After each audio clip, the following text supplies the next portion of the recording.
Hello everyone, this is MMA Interesting Prospects podcast. Today our guest is Ashley Reece, one of the welterweight from United Fight League. Hello Ashley, how are you? Oh mate, yeah, okay, I'm good.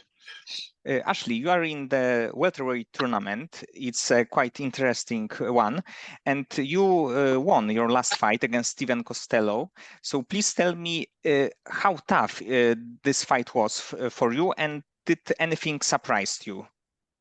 So I've had 3 years out before since that fight. Before that fight, I had 3 years out, so I didn't fight from 2019 up until now. Yeah, it was a good fight. People were saying I might have ring rust, but I didn't really feel like I had ring rust.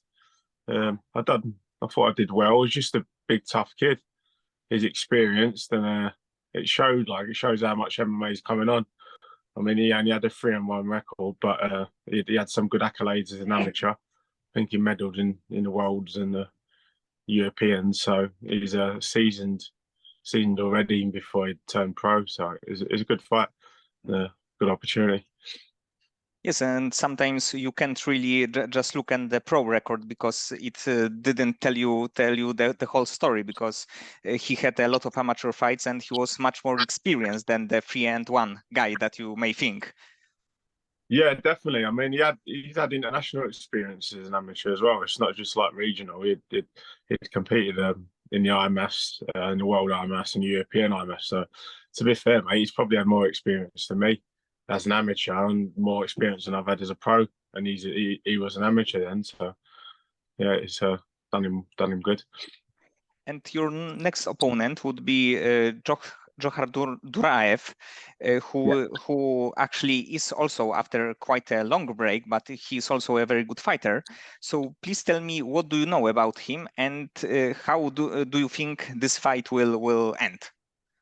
He used to fight for ACB. I think he fought for ACB around the same time that I did. Obviously, ACB, there's sort of like two ACBs, like a European scene. There was a European scene that was floating around England and Scotland and places like that. That's doing shows outside of Russia, and then there's the mainstream shows in Russia. You had ACB Young Eagles. I think he fought on a few of them, but yeah, he's not fought since 2019. So it's been a long time, but I would have expected him to improve massively, the same as I did. I thought I've improved a lot since the 3 years I've been out. And he actually got a win over the guy who fought in this weekend in UFC, Nursulton Ruzbaev, who won by first round knockout in the UFC. So it's quite interesting that Duraev won the fight with him a few years ago. Yeah, that would be good. That's be a good person to get on my record just to beat. So I look forward to facing him in a few weeks. I've only got about 6 weeks now, so it'll be good. With this tournament, there's quite a quick turnaround, so it keeps me active. And the second semi-final is Luis Iniguez against Nikolai Veretennikov, right? Yeah.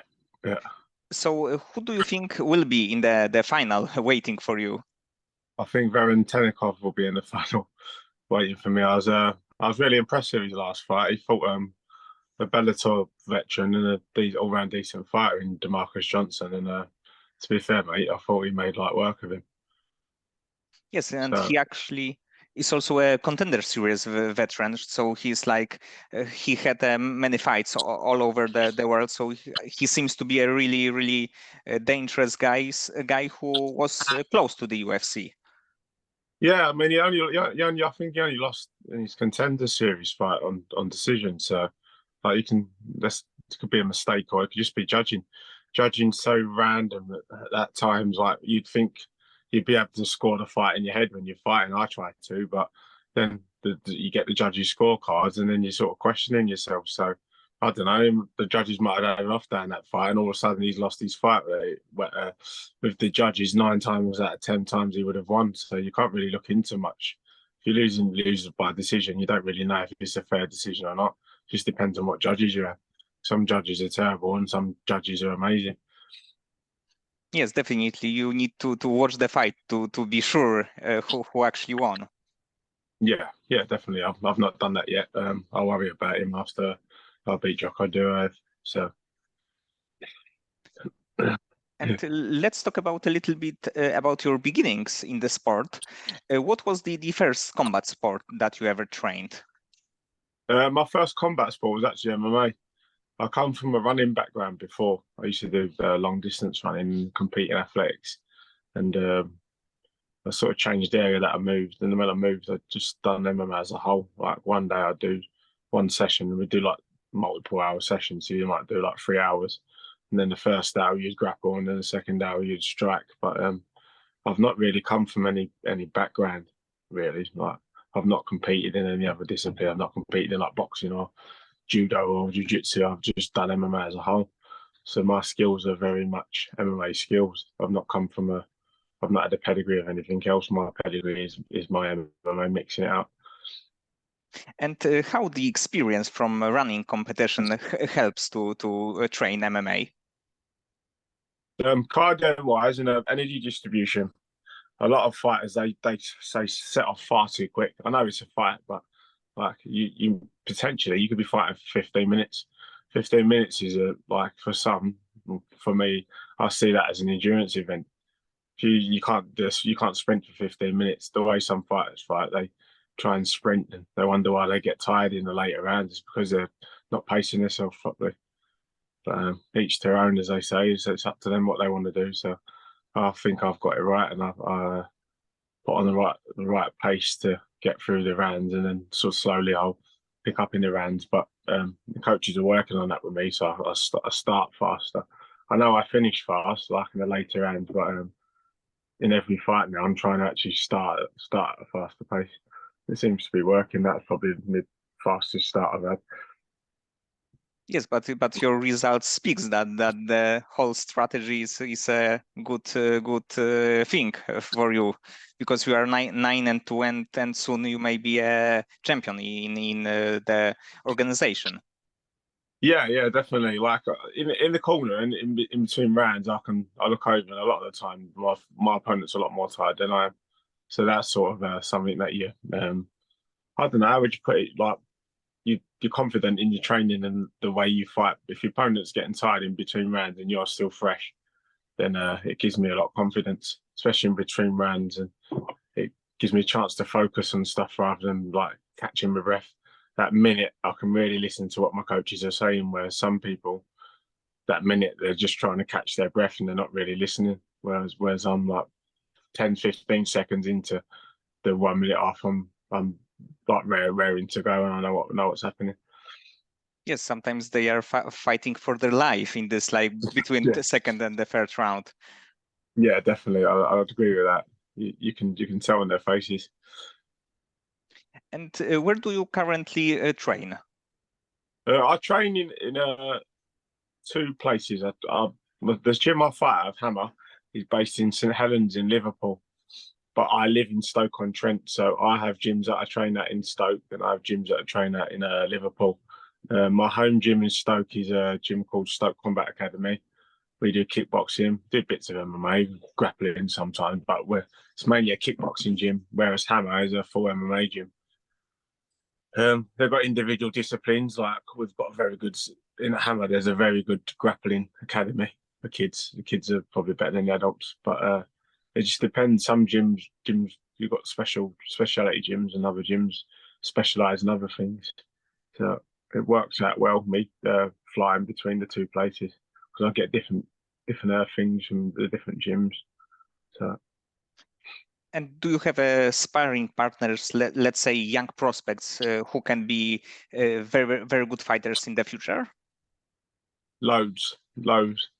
I've got a few really. I don't really want to start mentioning them because I would probably end up missing out. There's kids there's kids as young as like 10, and they're doing things that I wouldn't even think about doing. Like I've not even done some of the things that they do in my pro career now, and they're doing them at like 10 years old. So for me to start mentioning names, I know what I want to, but I feel like I'd miss out people. I'd probably be rattling off names for a while, and I don't want to miss people out. I don't want to feel like I've purposely missed people out. So I'll just say there's a lot of young talent, amateur and kids in both HAMMA and Stoke Combat, that in a few years' time with the right coaching, they'll do really well.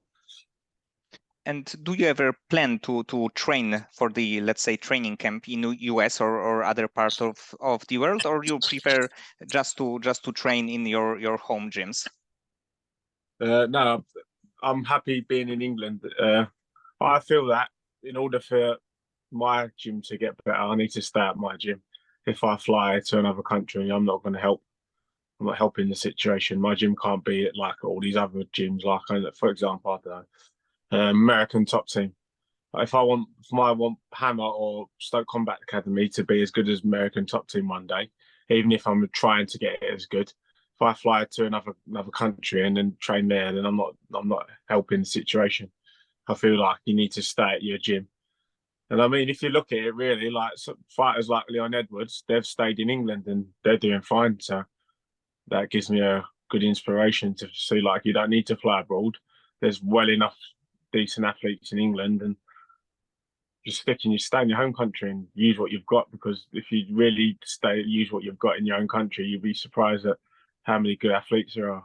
Well, a lot of people just decide to just get off and go, but I'm happy staying in England. Yes, and Leon Edwards can be a really big inspiration because he was a little bit like the underdog for so many years. And 1 year ago, he showed that he's a real champion, and this year he defended the title. So he's like a very cool and inspiring story. Yeah, definitely. Like, it just shows you, as I said, you can just stay where you are, just working on. Like, German people say that, saying like the grass is green on the other side. I don't believe in that. I think if you concentrate on your own grass, then your grass can be as green as you want it to be. But because people always concentrate on other things and fly abroad because the training is amazing, it's gonna be amazing because everyone's flying over there. But if you concentrate on what you're doing, then you could probably be even better because you're not ever had to do that. You've got real chance to concentrate on yourself. A lot of these big gyms, there's that many decent level fighters that sometimes you don't even get looked at. Like, surely the coaches, if they've got like, I don't know, 50 guys that are fighting in the UFC, they've not got time to pad everyone. They've not got time to look at everyone. They can't look at everyone's round. So if you're not one of the top boys, you might be a prospect. If you're a prospect and I don't know, you've got lads that are in like top 2 or 3 in the UFC, they're going to concentrate on them. They're not going to concentrate on you. It's not bad, but it's like understandable. So in my gym at the moment, we've got enough lads, but everyone helps each other out. We've got a good team atmosphere in both gyms, in the HAMMA and the Stoke Combat. So I'll stay there, and it's working for me at the moment. So as they say, what isn't broken, you don't need to fix it. And what is the favorite part of your training? I would guess that cardio, maybe. Yeah, I'd say cardio and conditioning. I like sparring. No, I love sparring. The sparring rounds, but when it gets closer to like a fight, then it doesn't really get. It's not as fun because like say like my last camp, I only had 3 weeks notice, so every spar was like just shark tanks all the time. Fresh opponents every round. Some of the rounds are silly, like they're 8-9 minute rounds, and yeah, that's not really fun because you're tired and everyone else is just using you as a punch bag, or you try not to be used as a punch bag. Whereas I don't know, the longer camps is a bit better. Conditioning is more fun anyway because you always have different parts of conditioning and cardio, so it's more fun because it's varied. Where sparring's pretty much all the same all the time. It's always going to be hard. It never gets easier, and if it is getting easier, you're not pushing yourself enough. So. Yes, and cardio is also a very dangerous weapon. It can Yeah, be even like the Merab Dvalishvili or the Colby Covington always shows that is one of the like main part of the game. Yeah, definitely. Like Dashvili's fight with Aldo was just ridiculous. How many takedowns he attempted? It's just silly. Like, if it was anyone other than Aldo, then I think he would probably would have finished them inside 2 rounds. But so yeah, it's good, man. Got good cardio, you're gonna go far in the sport. So. And after the UFL tournament, do you see yourself fighting for the bigger promotion, either UFC or maybe being back in the Bellator cage? I think, to be fair, mate, like the fights that UFL are putting on for me at the moment are really, really big. Like Joko Duraev is a fight that I could have had in the UFC or Bellator. Like he's 5-0 and he comes from a decent gym. His brother's in the UFC. A lot of people would have been signed earlier than this. I only think he's probably not signed is because he's been out for a while. If he would have come back and not fought in the tournament, he could have easily done that. Not fought in the tournament, racked another win up, been 6-0, and probably got signed in the UFC. So I see this fight and these tournament fights just as dangerous. I mean, the Kazakhstani, that Varentnikov, or I can't remember, I don't want to pronounce his name wrong, but that's what I'm guessing his name is. He's just fought for a contender series. That's a UFC standard fight. So I'm still getting these fights. UFL's a really good promotion, and they treat me well. So for now, as long as they can give me the tough tests, and I'll stay here. I'm more than happy with how UFL are treating me, and they're probably one, if not one of the only promotions that give you healthcare with when you're fighting, as well as I've got shares in the company now, so it's makes it more in my best interest to carry on fighting. It's like you're investing in yourself, so it's good. Whereas a company like the UFC, I don't think UFC would give me shares in their company unless I had a lot of money. And after you will win this tournament, you can be a face of the organization, and fans can like tune in to watch your fight. So you may be like maybe not Conor McGregor, but like main guy for the UFL. Yeah, I hope so. There's big plans for my gym as well. Like my gym's a very active gym. We've got loads of fighters, amateurs, and there's some amateurs that I want to turn over. A few in my weight class, so it'd be good to give some of them a lot of exposure as well. Me fighting in the US now sort of opened like a gateway for other people. Like you don't just have to fight inside of England, just fighting English promotions or European promotions. You can go as far as America now. I mean, there's a few Welsh lads that travelled over that fought in the last UFL card, and they made their pro debuts. And they'd been decent amateurs and fought on IMAS, and I think one of them won the IMAS. But they made their debuts on UFL, and that's a great experience. I made my debut on FCC. It's a big show, but it's nowhere near the size of UFL. I wasn't flying abroad, so yeah, fair play to them, man. They're doing big things, especially for their pro debuts, and give them 10, 12 fights, and they'll probably be in a lot better position than I. And actually, you had a lot of experience with let's say the quite big promotions, because FCC, I think that is quite big in England. The UFL right now seems to be a really solid promotions in the US. You also have a Bellator fight, so you always are fighting with in the big promotions. Yeah, I fought for FCC. I think I had about 9 fights for FCC. I had 6 some amateur fights, and I think 3 or 4 pro fights I got to like 4-0. Then I signed for ACB, and I had 3 fights for ACB. And that was probably the time where it was more like the big league, because you're fighting in stadiums, you're not fighting in like so Bolton's like it's fairly big. There'll be a few thousand people, but it's not like my first fight for ACB was at the MEN Arena, which is in front of well over 5,000 people. And for me, they're going from like, I don't know, 2,000 to 5,000 plus was really good in a big stadium. So by the time I've got to there, I was in a good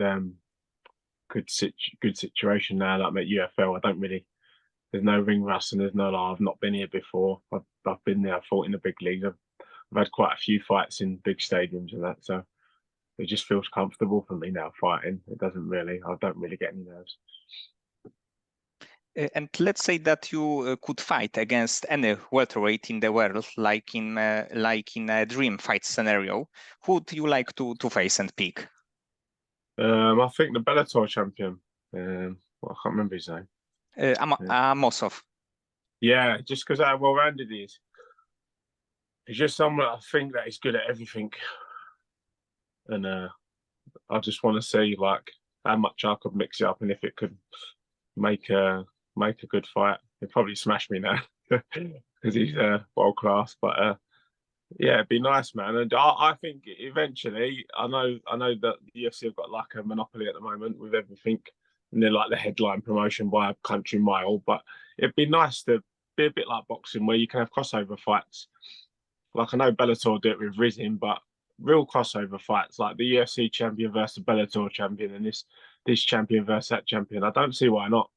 It makes sense too, because then you really know who's the best, and it's more fun that way. I don't see why you wouldn't want to do that. Yeah. You can just put cards on, then you can just put any like you can use any of your fighters. If you go and fight, I don't know, we're fighting Bellator this time. Let's pick 10 fighters, and it's good experience for everyone because they're fighting all over the world. Then they're not just fighting in their roster. Some of the rosters are just full of I don't know people in similar positions, and they're a bit boring sometimes. If you have a roster full of wrestlers, it's fun for the wrestlers, but not fun for everyone else. Where some promotions are lacking other things, and other promotions will complement them if they fought them. So it'd be good. Maybe it'll happen one day. I hope so. Anyway. Yes, and the crossover Bellator and Ryzen was looking really good. That the fight were really interesting, and even if the guys that fought weren't weren't champions, it was like a big name from one organization and big name from other organizations. So I think it was really good for the fans to see. Yeah, it gives fans. Sometimes fans will stay at one promotion. Like you get people that are strictly Bellator fans, or you get people that only know UFC fighters. I mean, that Gym Stoke Combat that I'm at, I coach there as well, and they're lads that just know people that fight in the UFC. Like I'll mention names to people who I'm coaching, and they look at me like they don't understand. They haven't got a clue what I'm talking about. I'm like, have you not heard of this person? They're like, no. I tell them what promotion he fights in, and they don't even know the promotion. They only strictly know UFC. But if you had a crossover events, I think it'd help massively. And overall, what do you think about welterweight division, like in all of the organization? Because right now it seems to be the fight, Leon Edwards against Colby Covington, and of course we have a little bit other great names like Kamaru Usman, like Shavkat Rakhmonov, maybe Khamzat Chimaev if he decided to stay at welterweight. So what do you think about overall the 170 division? Yeah, it's good. It's like, I mean, with the crossover things, like there's people that I'd want to see fight, like even like people like Michael Page. I want to see Michael Page fight some of these people in the UFC, because some of the fights you get to a point where the fights are getting boring. Seeing the same people fight the same people, like Usman can't really fight Covington again. He's fought him twice or 2 or 3 times before. Or you just get the same people. They're not gatekeepers, but they're like, if the champion wasn't champion, then they would be champion. Whereas if you use people from other promotions, you're giving them fights. There's fights that make fun. Like I think Khamzat's fight, he finds it quite hard to get a fight, but there'd be loads of people in other promotions for him to fight. I'm sure people in other promotions will step up. So it's one of them. If you can make fights happen in other promotions, I think they should be able to do it. Yes, and the MVP had actually one crossover fight when he fought Mike Perry in bare knuckle boxing, so it was also a great thing to see. Yeah, good spectacle that was. That was good. It shows that like the things change slightly for even bare knuckle. I think people think if you're a decent boxer, you're going to be automatically good at bare knuckle, but even then, it's not really the case. You can, with no gloves on, it's completely different to like 12-ounce gloves on, which is probably the same for MMA. You get people that are really good boxers with boxing gloves on, and they do MMA, and they're not really that good. But it just is what it is. It's something that be good to explore. So. And before your fights, how do you deal with the stress? I don't get stressed before fights. Like for me, fighting's how do you put it? It's fun for me. But like, do you know, like when you go to work, you don't really get nervous going to work. I don't really get nervous fighting.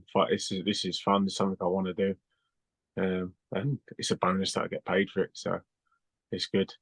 At the moment I'm exploring the world. I'm traveling to America, and because I'm I'm not a ginormous welterweight.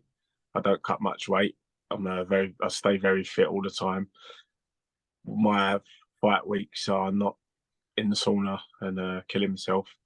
They are exploring. Like last time we fought in Memphis, I could go walk around Memphis with my coach and explore Memphis and go to restaurants and stuff. I didn't have to sit in the sauna and be going for runs and sitting in the steam room and having hot baths and all watching my weight. I didn't really have to watch my weight because the weather is nice and I was on weight anyway. I was pretty much near on weight.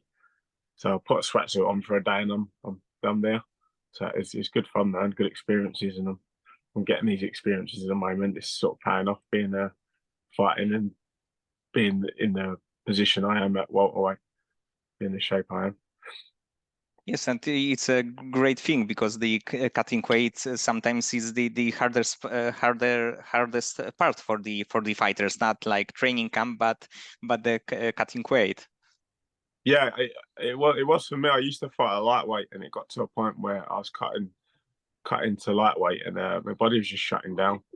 And I just said, like, I need to move up. And I rung the promoter. I think one time I was meant to fight a French kid on the show, and I got to like the Wednesday before, and I was meant to fight on the Saturday, and I had to be at a certain weight. Like I'd normally have like checklist in my head. I need to be at least 73 kg by Wednesday. And I was like 75 kg. And my body just like I weren't sweating or doing anything, and my body just had enough. I just said to the promoter, look, I'm gonna have to pull out of the fight. My body's shutting down, and moved up to welterweight, and I've not looked back since. I felt amazing at welterweight. I don't cut much weight, if any, and everything is based on my fitness and my strategy for my fight. I don't have to worry about cutting weight. So it's not like two battles. For most people, you're having two fights because you're having a fight to cut weight, and then you get into the fight, and then you're already drained. Whereas me, I'm trying to be as close to 100% as I can. I'll leave the fight into actual when I'm actually in there and the cage door shut rather than before. Yes, but you still had a great result as the amateur in lightweight division because you become a champion in FCC. Yeah, definitely. My first amateur fight FCC was actually at welterweight, and I just felt like because I weighed like 75 kg, and I just felt like I could lose a bit of weight here and be a bit smaller and fight smaller guys. And I thought that was the case. And to be fair, there's not that much different. They're not really that. They're not height wise. They're the same height. Some of them are taller. I fought lads at 6'2" at lightweight, and some welters are probably 5'10". So it just depends, really. You get some monster welters. You get monsters in every division. There's a kid in my gym. He's 6'3", I think, and he's a featherweight, which is ginormous for a featherweight, but just is what it is. And after your fights, what do you like to do in your free time? Let's say that you can train. It's after the fight you are a little bit beat up. So outside of fighting, what do you like to do? It's strange, really, because outside of fighting, I actually like training, which is really mad. Like my enjoyment is like sort of pushing my body. So I do loads of mad stuff. Like I do ultra marathons. I do some of them a few times a year. Like races like Tough Mudder and stuff. I do like mad races like that. That's sort of fun to me. I'm always training. I'm always doing like, lots of fitness races. So fitness races and pushing my body and doing other physical feats is what I get enjoyment out of. To be fair, mate, I'm never out at the gym. I'm always in the gym where I'm coaching as well. As soon as I finish my fight, I'm concentrating on someone else. I'm trying to better my athletes as well. For me to make the most out of them and get them the best they can, I need to be in the gym myself. So even after this fight, probably Tuesday, I think I flew in on Monday, and Tuesday I was back in the gym, like coaching and trying to help out. And do you like to watch fights of your opponents? No, not really. I leave that down to my coaches. Like when I get in there, the stuff that my coaches have said is pretty much spot on. They've not ever been wrong, really. So it's I'll trust. I've got full 100% trust in my coaches. I've got really good coaches. So if they tell me do X, Y, and Z, I'll do X, Y, and Z. Obviously, stuff's going to be a little bit, tiny bit different. Like people are better. Like my last opponent, I was expecting to stand really tall, and he stood more crouched, which was slightly different. But it's what it is. You just got to be able to adjust, and I had to adjust a little bit. So it's good fun. That's part of the game. That's what makes it fun, really, adjusting and trying to still come on top, even though nothing's ideal. You're still trying to win. And last question, it's also a little bit outside of fighting. If you can learn one skill, it can be anything. What do you like to learn? It can be something artistic, something involving another sport, everything. I think I want to learn another language. So I just speak English, just about speak English. My English is probably not. Some people speak better English than me, and they're not even from England. Mine's a sort of a mixture between Cockney and well, I've lived in a few different places in England. It's a bit watered down. I don't really know what language I'm not like full Cockney like people in London speak. They're speak a bit more full on than me. My accent's watered down a little bit. But if I could choose anything, I'd love to learn another language. And any specific or overall any other? I think Russian. I'd like to learn Russian, really, which is ironic considering I'm fighting someone who's Russian. But yeah, maybe once I fight my opponent, I might ask him to teach me some stuff. Be fun to have a laugh, and yeah, might be able to talk to him for a little bit after. So we'll see. Okay, Ashley. So many thanks for this conversation. I hope that you will put another great performance in your next fight, and in a fight after this, you will be fighting in the final of the welterweight tournament. Yeah, definitely. I'm looking forward to a good tough fight. I've got a great test, and it's a test that I'm going to pass, and I'm looking forward to making the statement on the fight Joko Duraev. He's a good guy. He seems okay. I've met him. I met him at the hotel last time. Seemed all right. Spoke to him in broken English, but they give it a go, and he seems friendly enough. So I look forward to having a tough fight. Martial arts is one of them sports where it's rare that someone's how do you put it? Someone's negative or they're confrontational. Most people are nice. So probably because you're punching each other in the face, you haven't really got anything else to be. There's no animosity. So I look forward to it after. It'll be good.